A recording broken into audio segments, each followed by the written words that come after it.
താനൊരു പോലീസുകാരനാണെന്ന് സന്ദീപ് സ്വയം പരിചയപ്പെടുത്തിയപ്പോൾ ലാവണ്യയും ശ്രീധറും ഒരുപോലെ ഞെട്ടിയത് സന്ദീപ് ശ്രദ്ധിച്ചെങ്കിലും അയാൾ അത് പുറത്തു കാണിക്കാതെ തിരിച്ചു മടങ്ങി.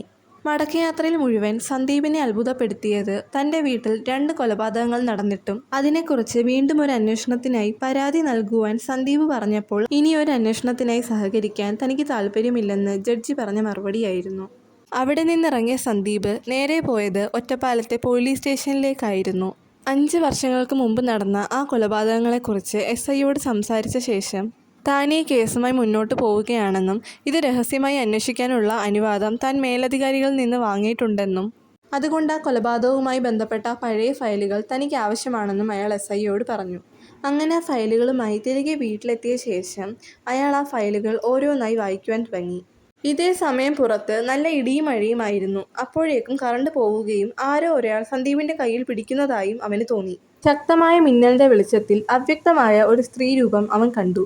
അപ്പോഴേക്കും അവിടെ ലൈറ്റ് വരികയും ആ സ്ത്രീരൂപം പെട്ടെന്ന് തന്നെ അപ്രത്യക്ഷമാവുകയും ചെയ്തു. ആ ഫയലുകൾ വായിച്ചുകൊണ്ടിരുന്നപ്പോഴാണ് സന്ദീപ് ഒരു കാര്യം ശ്രദ്ധിച്ചത്.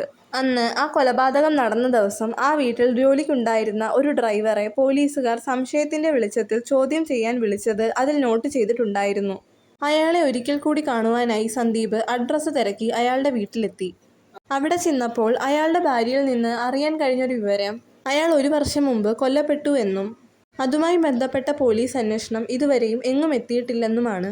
അന്ന് നടന്ന കൊലപാതകങ്ങൾക്ക് പിന്നിലും ഈ ഡ്രൈവറുടെ മരണത്തിന് പിന്നിലും ഒരേ കരങ്ങൾ തന്നെയാണെന്ന് മനസ്സിൽ അയാൾ ഉറപ്പിച്ചു.